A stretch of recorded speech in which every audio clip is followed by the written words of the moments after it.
using John Mackenzie's analysis now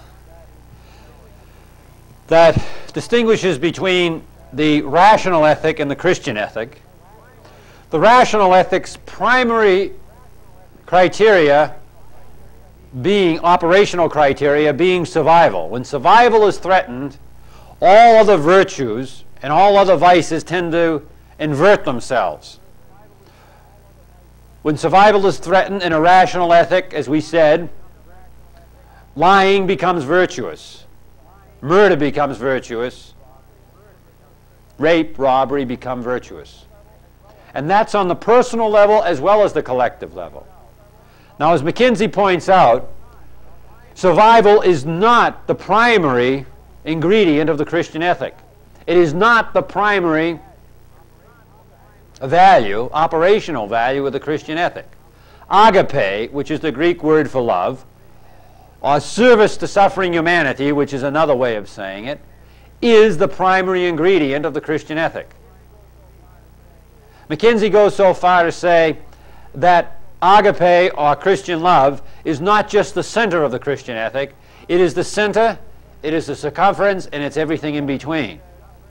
At another point, he says that if we are judged on anything other than this, according to the New Testament, that it is so unimportant that he is not even going to include it in his interpretation of the New Testament. There is a world of difference between acting out of a spirit of personal survival in one form or another and acting out of a spirit of service or concern for suffering humanity. Having one or the other as one's primary motivation creates a different person, creates a different society over a period of time. If this were just the difference between the two ethics, the difference would be substantial. But it's not just the difference.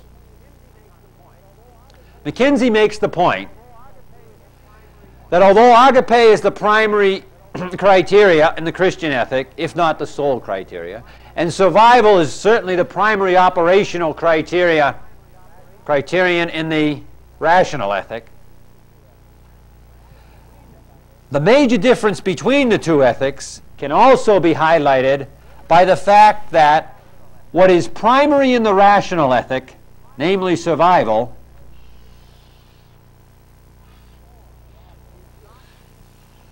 is not even on the Christian's list of ethical values. Survival is not in the Christian value system. Why?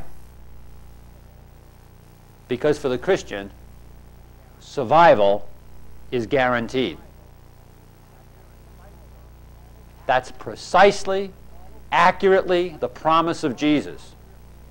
Follow me and you will survive. Now, the promise is not that your house will survive. The promise is not that your pocketbook will survive. Your health will survive. Your sight or what have you. Your country will survive. The promise is you will survive. What is imperishable in you will in fact remain imperishable. What we don't want to say here is that the Christian ethic is devoid of reason. What we want to say is that it is a different ethic than the rational ethic. It's substantially different. In its essence, it's different. Reason is employed in the Christian ethic to figure out how, on a day-in, day-out basis, to make the Christian value of love operational, incarnational. But this motivation is not there. Survival is not on the Christian's list of ethical values because survival is guaranteed. I am the resurrection and the life. He who believes in me shall live forever, shall not die. Under this ethical construction, this becomes understandable.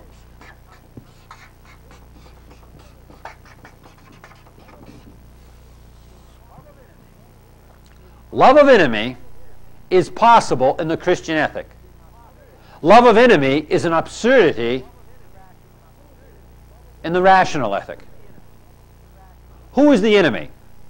The enemy is one or ones that negatively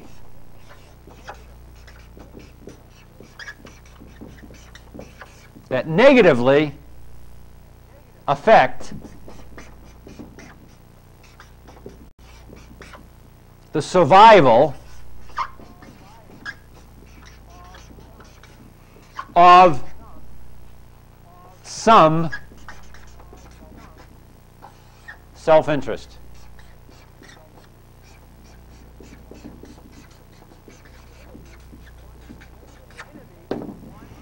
An enemy is one who negatively affects the survival of some self-interest. I want something to survive. He or she or they are going to prevent it from surviving. I want it to survive. They become the enemy. Or he becomes the enemy, or she becomes the enemy. In the rational ethic, where survival is what's most important, because if you don't survive, there goes the good, the true, and the beautiful. In the rational ethic, where survival is most important, love of enemy is an absurdity, an absolute absurdity. You don't love your enemy in the rational ethic. You know who your enemy is. You know precisely who it is that can negatively affect your various self-interest, and you prepare against the day when he might do that.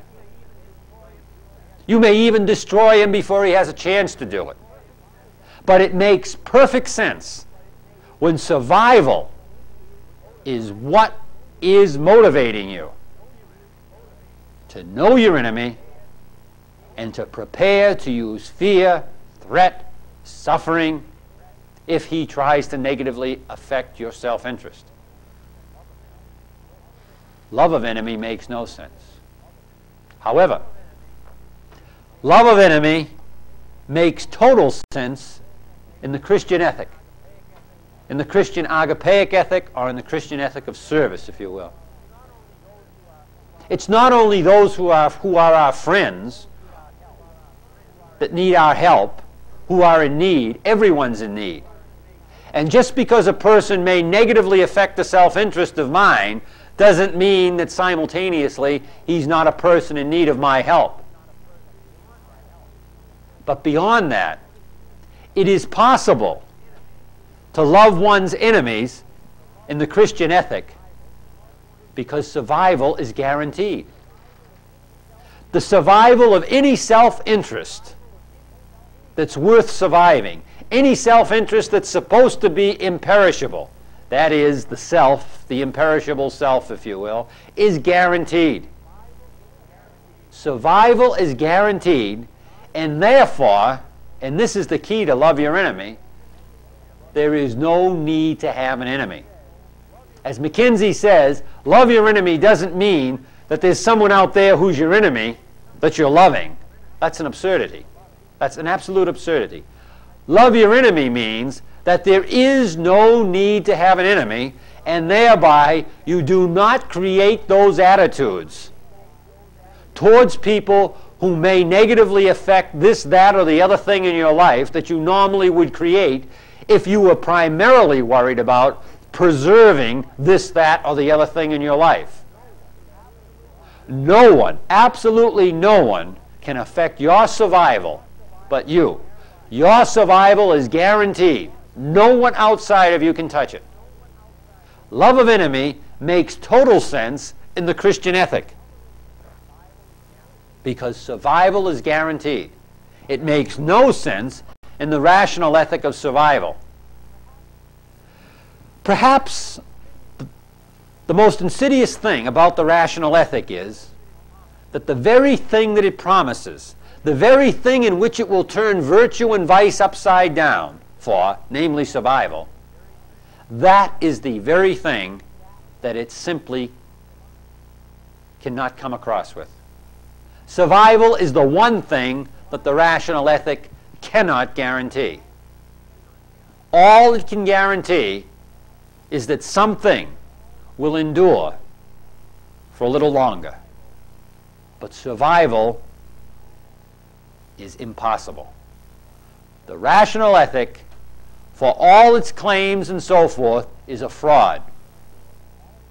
The rational ethic, for all its claims of survival, cannot guarantee and does not guarantee the survival that's most important to all of us, and that is the eternal survival of ourselves, our loved ones, and those people that we know are like ourselves, that want to live, that want to exist, that want to love, that want to be happy, that want to be with those that they can love, exist, and be happy with. Survival is a fraud. The survival ethic is a fraud. St. Paul says, if Christ has not risen, our faith is in vain. Very well. What's being said is, in one dimension here, that love of enemy makes no sense if Christ has not risen. Love of enemy and everything that Jesus taught makes no sense because he did not survive and he cannot guarantee survival. He cannot guarantee that he has that power. He cannot have that power if he did not rise. At the root, at the very root of Christian ethics is a metaphysical reality. Jesus is alive and well. Believe it or not. But it seems a bit absurd to go through liturgical motions on Sunday that praise Jesus for being alive and well and talk to Jesus and so forth. And for 7 days of the week outside of Sunday, to function as if Jesus didn't exist at all. To function as if Jesus was just a corpse in the ground someplace in the Near East. To totally ignore the very value system which he taught. Which value system, in order to live it, in order for it to be reasonable, in order for it to make any sense, requires that Jesus be alive and well. To say that Jesus is alive and well on the one hand, and to distort or ignore the way of life that he taught that guaranteed survival on the other hand, would seem to be the ultimate in absurdity. To reject Jesus as being Messiah, as being risen, all very well and good. And then the rejection of this ethic, the ethic of service, the ethic where survival is guaranteed and you don't have to work for it in the sense that one has to work for it in a rational ethic. That makes sense. But to say that Jesus exists, Jesus is risen, and to ignore his teachings and not believe that one does not have to fight for survival of those things that are most important, those things that we want to survive, once again, is an absurdity. We must note here, however, that survival is not just physical survival. I remember a priest acquaintance who was thrown in jail a number of years ago for civil disobedience. And he made the point that before he went to jail, what he was concerned about was his psychological survival. He knew what was done to people in jail, how any man can be destroyed psychologically. Very well and good. On the other hand, he understood that perhaps, and it grew into a certainty after a while, that there was no other step possible in order to help these people who needed help, but to go out and to risk civil disobedience on their behalf, and to risk being thrown in jail, and risk his psychological survival. He didn't know what was going to happen to him after he came out of jail because of what they were going to do to him in jail. He felt perhaps he could be a broken person, not the same person at all. The question was his life going to be governed by his desire for his psychological survival, or was his life, his motivations, his actions, his thoughts, words, and deeds going to be governed not by his psychological survival as he knew himself, but was it going to be governed by how he was going to serve what was required of him to serve people who were in desperate need, people who needed help?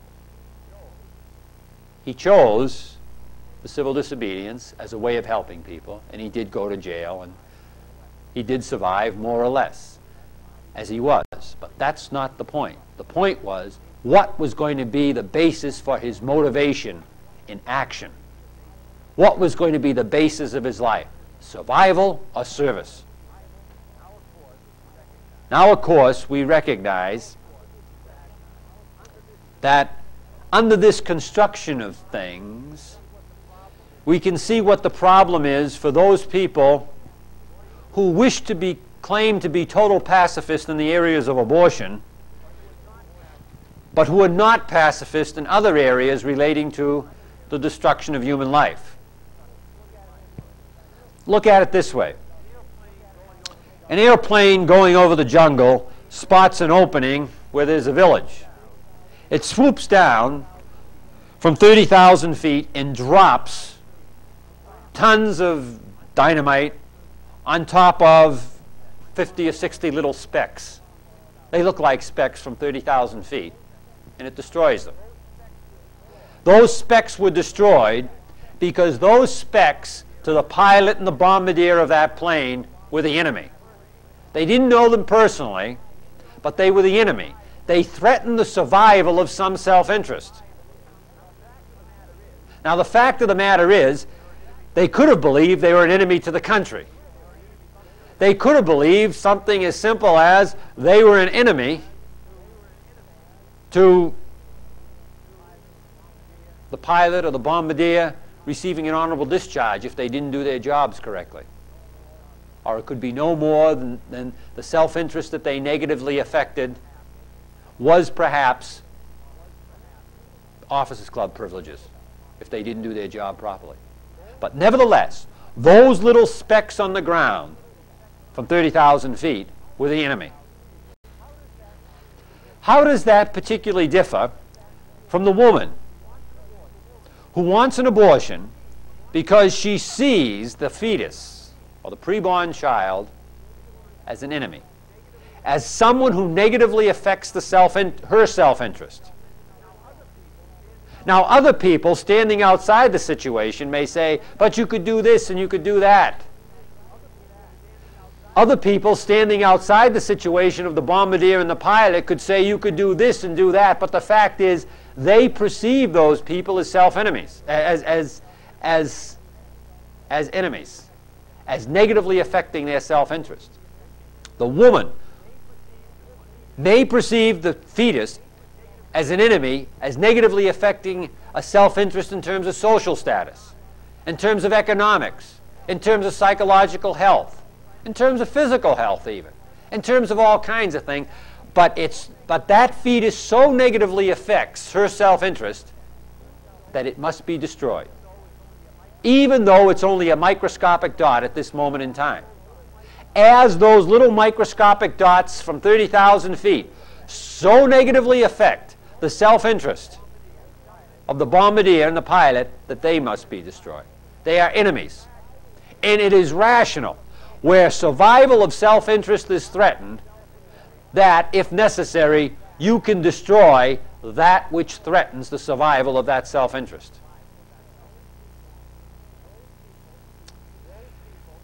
Those people, it seems to me, who wish to justify war and not justify abortion are simply in an impossible situation morally. You can't have it both ways. Note also that, if you will, law is simply part of the survival ethic. Law is based on the use of violence, fear, dominative power, as we said. The purpose of law is to guarantee survival of certain things for a certain length of time. All law is based in a rational ethic, in a survival ethic. When one participates in the business of setting up coercive structures in order to foster certain interest, protect certain interest, under the name of law, one is participating in the survival ethic. Now, I think it's a possible reflection of our Christian education that some of these questions are almost, or some of these ideas are almost out of mind. If we stop to think about it, it is readily apparent that the fetus is the enemy of the mother that wants the abortion, and that the requirement of Christianity is that you love your enemies. It is a silly argument to say that the fetus cannot negatively affect the mother's self-interest. It can negatively affect the mother's self-interest. But it's the Christian argument that says, even though someone negatively affects your self-interest, you do not respond to that person in a way that is destructive. On the other hand, simply to say that you can respond to some people who negatively affect some self-interest destructively, and you can't respond to other people who negatively affect other self-interest non-destructively, you can't respond to them destructively, it seems to me simply does not follow. As those people on the other side of the abortion question make the point, one wonders, as one looks at the situation, if the reason the church's policy is as it is, and so totally contradictory on the subject of abortion versus the subject of, say, mass slaughter, war, comes from the fact that abortion deals with an enemy consciousness that's only possible in isolated women who are poor, for the most part, but not necessarily poor, but poor in terms of not being part of the ruling structure of the church. Whereas that enemy justification consciousness in Christianity that relates to war is recognized as legitimate because it protects the property rights of one of the most propertied institutions on the face of the earth. And that includes not just Catholic Church, but all your major Christian institutions. War is necessary to protect luxury property rights.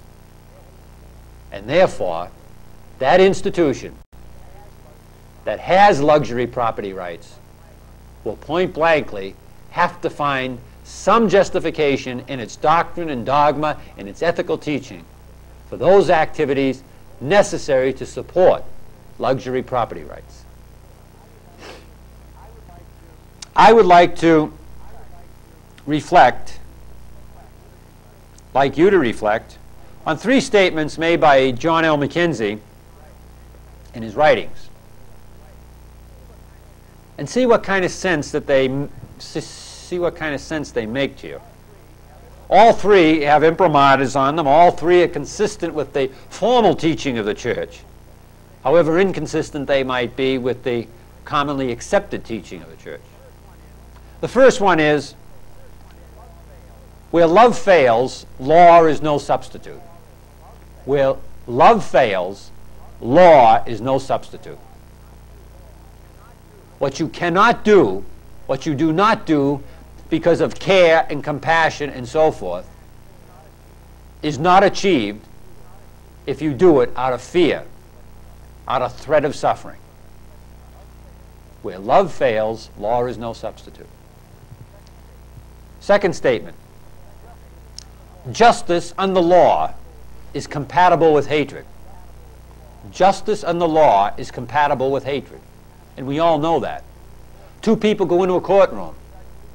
The judge decides in favor of this person instead of that person, tells this person to give that person $5,000.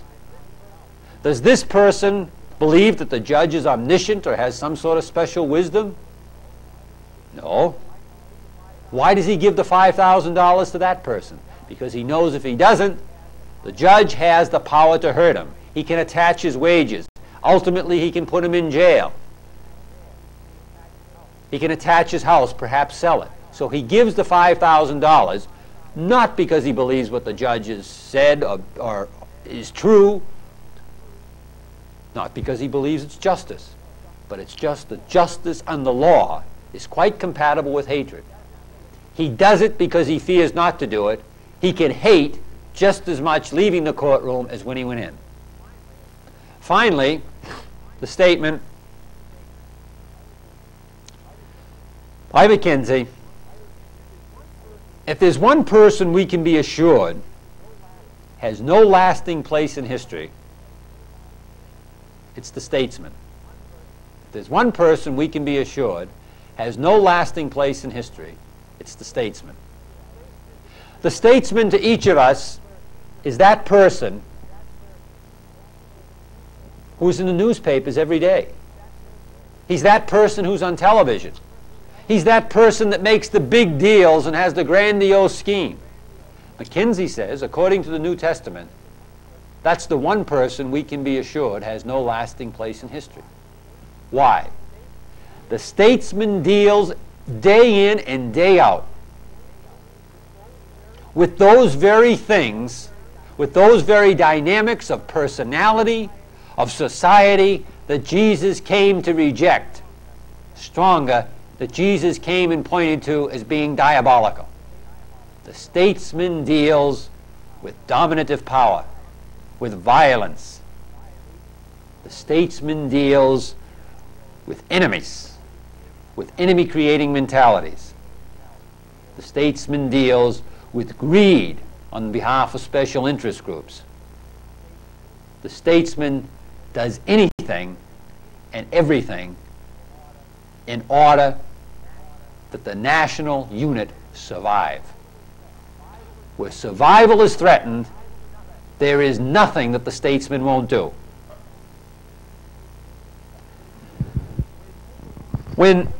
If we take a look at those three statements, what we come up with is an understanding of the Christian's relationship to the state and to the phenomena of law that at least has ingredients of being substantially inconsistent with what is normally proposed in Christian schools and in Christian pulpits, namely that what is legal is moral. That if you more or less follow the laws of the society, you're more or less doing your Christian duty. As Gandhi said one time, the test of whether you believe something is true or not is not how many people you're willing to threaten with suffering or with death if they don't follow your sense of truth or your will. The test of whether you believe something is true or not is how much you're willing to suffer for it yourself. One time, Gandhi was asked, suppose you were given the power for a day to change the world in whatever way you liked. What would you do? What would be the first thing that you'd do? And his answer was, I would hope that I would have the power to give that power up. There's a clear recognition that virtue must be its own motivation, that love has to be free, that there is just a world of difference between a survival ethic and an ethic of love, between the process of conversion and the process of coercion, that they are simply not in the same world. John L. Mackenzie, in his book entitled The Power and the Wisdom, which is his interpretation of the New Testament, says this in his section on church and state. When we look at the means by which the state achieves its ends, certain dissidences appear between public morality and Christian morality. We have said that love is the moral structure of the Christian life. We have referred to the classic impracticalities of the gospel, particularly the Sermon on the Mount. The state does not resist evil. It does not turn the other cheek. It does not give the tunic when the mantle is taken, nor does it walk 2 miles when forced to walk 1. It does not love its enemies. Public morality is not Christian, and one would answer that a state whose morality is Christian could not survive. This I gladly concede. My point is not only that the state is not Christian, but that it cannot be Christian. In all fairness, it must be admitted that the experiment of a Christian state has never really been attempted. Christians are convinced that a Christian state cannot survive, and this conviction effectively means that one will not arise. The ethical theory of the state is that the state is not subject to moral obligations. The ethics of the state are the ethics of survival. The state lives in a moral jungle. The supreme good of the state is that it continue to exist, and no other good can be maintained if that good is threatened. Is this Christian? No.